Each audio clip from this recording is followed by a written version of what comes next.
अस्सलाम वालेकुम दोस्तों, मैं हूं तारिक शाह और आप देख रहे हैं जुनून पाकिस्तान। उम्मीद है आप सब खैरियत से होंगे और दुआ है अल्लाह ताला हम सबको अपनी हिफ्ज़ ईमान में रखे। दोस्तों, लाहौर में कल एक जो स्पेशल प्रोसिक्यूटर लगाए गए थे इमरान खान साहब के मुकदमात को देखने के लिए, जो कि अस्करी टावर थे और उसमें जिना हाउस जो हमला हुआ था इस केस में और दीगर मुकदमात में, तो उन्होंने कल एक प्रेस कॉन्फ्रेंस की थी। मीडिया से गुफ्तगू करते हुए उन्होंने कहा कि जी हमने इमरान खान साहब के खिलाफ पूरे शवाहिद मुकम्मल तौर पर हासिल कर लिए हैं और हमारी इंक्वायरी के मुताबिक इमरान खान साहब मुलव्वस करार पाए गए हैं। तो दोस्तों, इसमें आज जो एक इस्लामाबाद की एटीसी अदालत में जो हमारे स्पेशल सेशन जज हैं, उनका नाम है जनाब फर्रख फरीद बलोच साहब। उनकी अदालत में इमरान खान साहब की 4 केसेस में जमानत लगी हुई थी, तो उन्होंने इस पूरे बयानिए को उड़ा के रख दिया है। उन्होंने कहा कि जी इमरान खान साहब किसी किस्म के मुकदमे में मुलव्वस नहीं पाए गए और ना ही कोई सबूत है, ना ही कोई शवाहिद है। तो सरकारी वकील ने कुछ ट्वीट्स और कुछ इमरान खान साहब के वीडियोस रखी, तो उन्होंने कहा कि इसमें सबूत नहीं है कि इमरान खान साहब के कहने पर लोग जो है वो इश्तियाल में आए और उन्होंने हमला कर दिया कोर कमांडर हाउस या जिना हाउस या दूसरे जो दीगर मकामात थे। तो वो जमानतें भी कंफर्म हो गई और उम्मीद है कि वहां से ये इनको ये रिलीफ मिलेगा कि ये मुकदमात से डिस्चार्ज भी हो जाएंगे। आपको याद होगा कि लाहौर की ही एटीसी अदालत में एक हमारे जज थे, उनका नाम था जवाद हसन साहब। तो जवाद हसन साहब ने भी इसी तरह के रिमार्क्स दिए थे और उनकी जमानतें भी कंफर्म कर दी थी। तो उसके बाद उनको हटा दिया गया था और केस उनसे वापस लेके दूसरी जगह पे शिफ्ट कर दिए गए थे, क्योंकि इमरान खान साहब को फिक्स करना है किसी न किसी तरीके से। तो जज साहब को चेंज करके मुकदमा दूसरे जज को ट्रांसफर कर दिए गए थे। तो जैसे कि फर्रख फरीद साहब ने फरमाया कि ये टोटली एक बदनीयती थी, पुलिस की बदनीयती थी। रेंजर्स के साथ मिलकर उनको गिरफ्तार किया गया ताकि अवाम में इश्तियाल पैदा और ये सारी मनसूबाबंदी जो पहले से की होगी थी वो उसमें हो जाए। जज साहब ने ये नहीं कहा कि जो मनसूबाबंदी की थी। तो एक्चुअली इमरान खान साहब को एक वो करना चाहते थे, बेइज्जत करना चाहते थे, इमरान खान साहब को एक तकलीफ देना चाहते थे और जिससे अवाम को तकलीफ होती और ये सारी चीज़ें होती।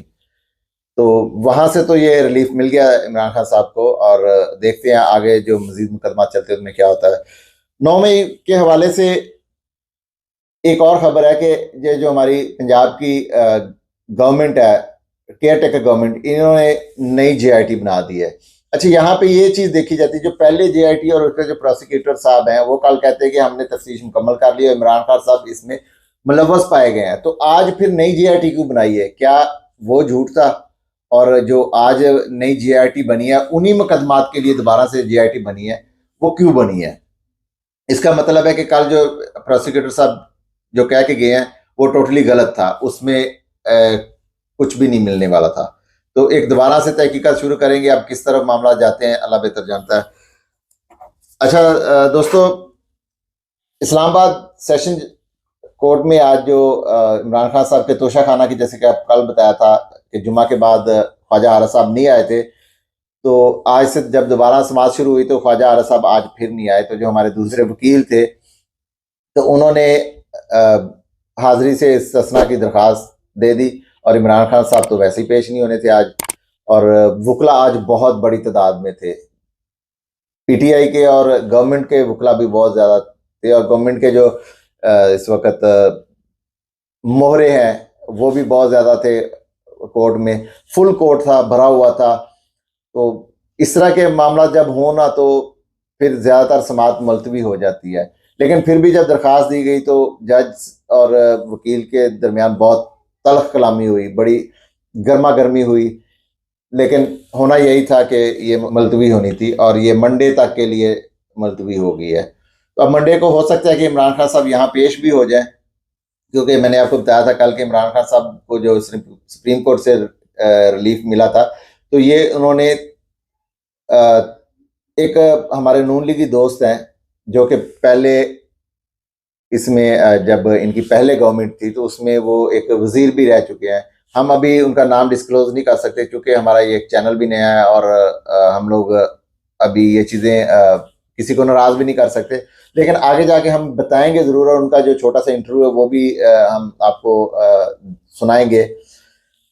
उनसे बात हो रही थी तो उन्होंने कहा यार ये जो हमारी गवर्नमेंट है ना, ये तो सवा सत्यानाश है। हम लोग ही गलत थे जो शहबाज शरीफ को एक बहुत बड़ा एडमिनिस्ट्रेटर समझते थे, एक फिलासफर समझते थे, एक अरस्तू समझते थे। हम इस पे गलत थे।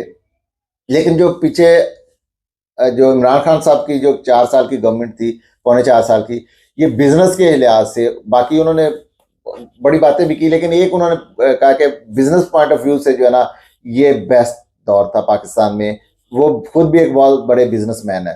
तो उन्होंने कहा हमारी एक जो बड़ी एक स्लो एंड स्टडी की चलते चलते जो 4 साल में हम जिस पेस पे पहुंच चुके थे ना, ये अगर इस वक्त गवर्नमेंट होती तो जो सिनेरियो डिफरेंट होता।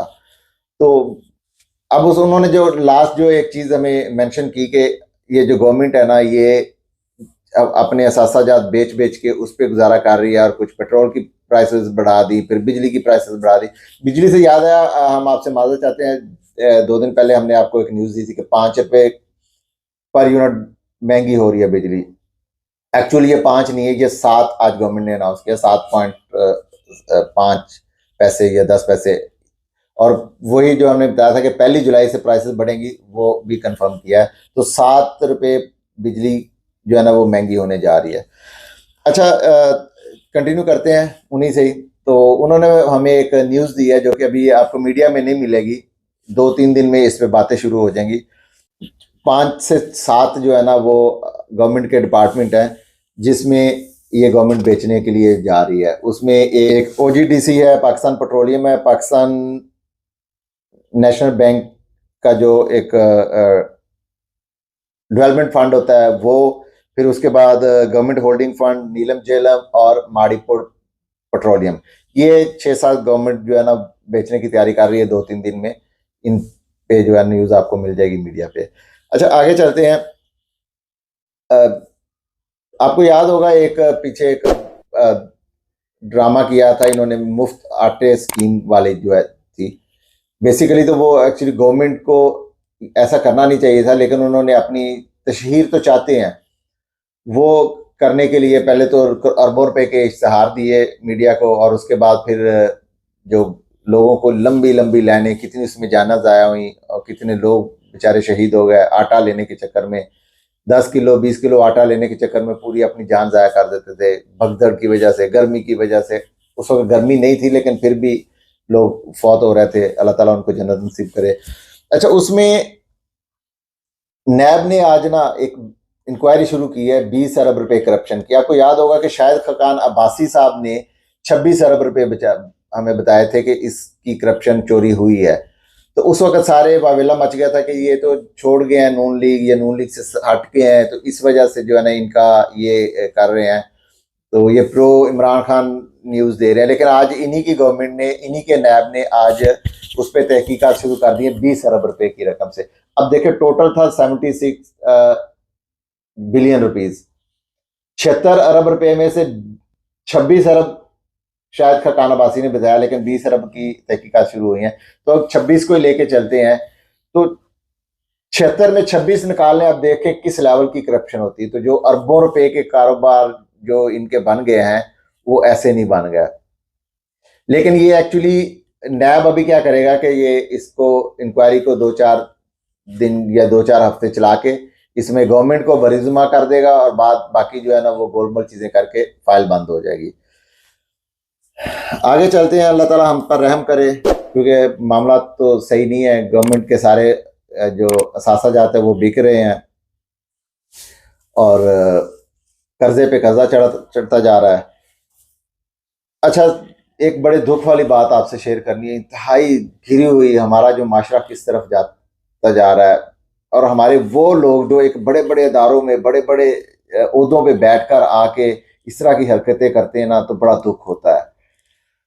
इस्लामिया यूनिवर्सिटी बहावलपुर का जो वाक़या है, वो एक दिल हिला देने वाला वाक़या है। पाकिस्तान में इस तरह के पहले वाक़यात तो बहुत हुए, लेकिन ये एक बहुत बड़ा स्कैंडल सामने आया है। उनके जो इस्लामिया यूनिवर्सिटी के जो चीफ सिक्योरिटी ऑफिसर हैं, एजाज शाह साहब उनका नाम है, एजाज सैन शाह, ये एक रिटायर्ड मेजर है, और ये पिछले 7-8 साल से इस्लामिया यूनिवर्सिटी में एज ए सिक्योरिटी ऑफिसर काम करते जा रहे हैं। इनको कल पुलिस ने अरेस्ट किया, ये रॉन्ग वे पे गाड़ी चला रहे थे या शायद पहले से कोई इन्फॉर्मेशन थी। एक तो इनकी गाड़ी से आइस बरामद हुई, फिर कुछ ममनुआ मेडिसन जो कि गलत किस्म की मेडिसन है वो बरामद हुई, और साथ एक तालबा भी थी जो कि अच्छी हालत में भी नहीं थी। उनको तो खैर थैंक्स टू पुलिस के उन्होंने उनको हटा दिया पिक्चर से और उनको सामने लिए, क्योंकि इज्जतदार घरों की लड़कियां होती हैं, वो बेचारी एक अच्छे चंद मार्क्स लेने के लिए या थोड़े से एक सेमेस्टर को क्लियर करने के चक्कर में जो इस फंसा दिया जाता है उनको, बड़े एक दिल जो है ना दुखी हुआ पड़ा है इस चीज़ से कि हमारी जो यूनिवर्सिटीज़ हैं जहाँ पे हमें एक तालीम मिलती है, एक आला दर्जे की तालीम मिलती, तो वहाँ आइस का नशा हो रहा है और भी दीगर उनसे चीज़ें बरामद हुई हैं। 5,500 बच्चियों की हमारी बहनें हैं, उनकी तस्वीर, नाजेबा तस्वीर, वीडियोस बरामद हुई हैं। तो ये हमें जो सिखाने वाले हैं वो किस तरफ लेके जा रहे हैं, और यहाँ पे जो बच्चियां ये आगे निकल के इस तरह से जो मार्क्स लेके आगे निकल के जाएंगी और वो मुख्तलिफ जगह पे जाएंगी, तो वो फिर आगे किस तरह करेंगी चीज़ें जो हैं, किस लेवल की चीज़ें होंगी, ये एक बड़े दुख वाली बात है। हमारी डिमांड है कि अल्लाह ताला ने तो जो उनको सज़ा देनी है वो तो माफ़ी उसकी नहीं है, लेकिन जो इनको कानून के अंडर लाके, इनको कानून के से सज़ा दिलवा के, इनको इस्लामी यूनिवर्सिटी के जो गेट है ना उसके ऊपर इनको हैंग किया जाए।